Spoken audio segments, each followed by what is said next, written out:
It's an amazing place in any weather, but on a sunny day, Windermere positively sparkles. Windermere has been a tourist destination since before Wordsworth wrote about daffodils dancing here over 220 years ago, but it's only in this century that it's become threatened, not by tourism as many predicted, but by incompetence and greed.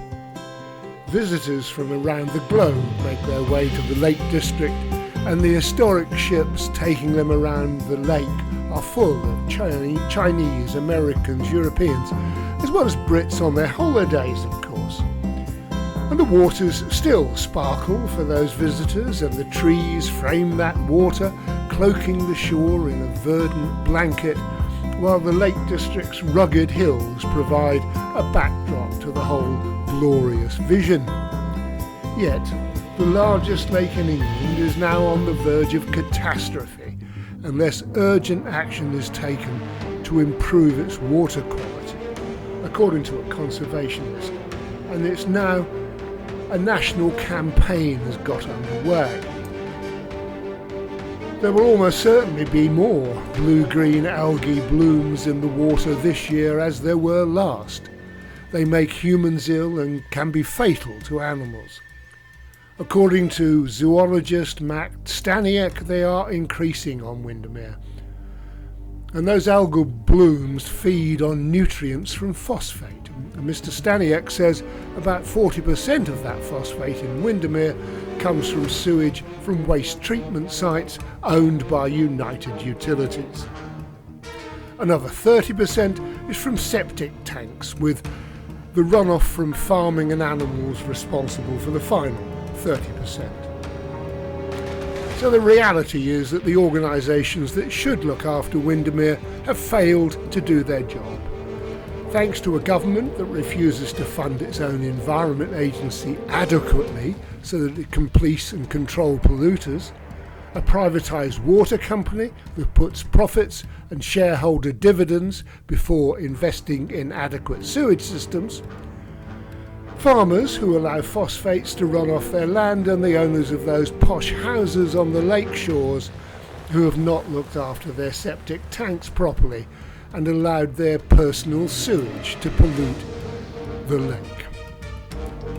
There were 246 days last year when sewage was discharged by United Utilities from storm-owned overflows into Windermere, and that's according to Environment Agency data.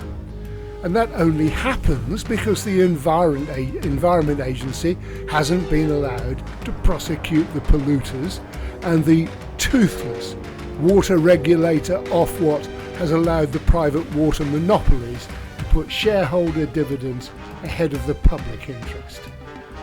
As usual, when big businesses are caught out in outrageous failure, the company United Utilities, owned by a number of institutional investors with the American investment firm BlackRock, the largest shareholder, tries to do what it already does so well: muddy the waters.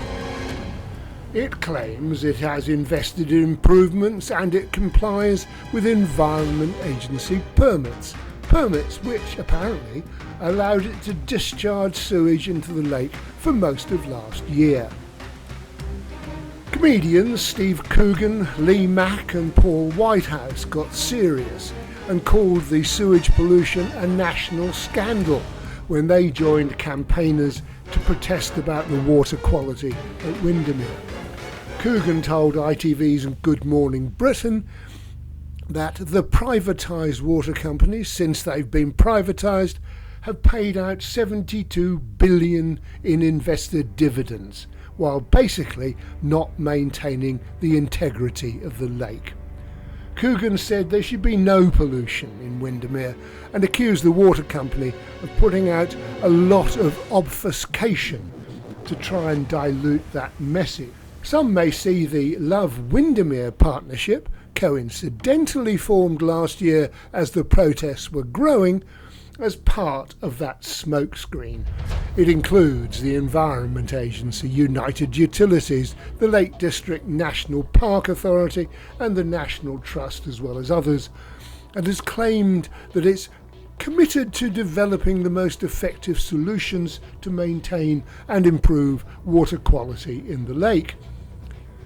Like United Utilities, it alleges the factors affecting water quality in Windermere are complex, and says that without targeted action by multiple sectors, including agriculture, change won't happen. The partnership doesn't seem to accept that preventing United Utilities from discharging any sewage through storm drains would immediately reduce pollution by 40%. Of course, that may also cut the obscene shareholder dividends paid out by United Utilities and others, and perhaps that's more important. But this place is too precious for profits to take precedence over the destruction of one of our truly wonderful national assets.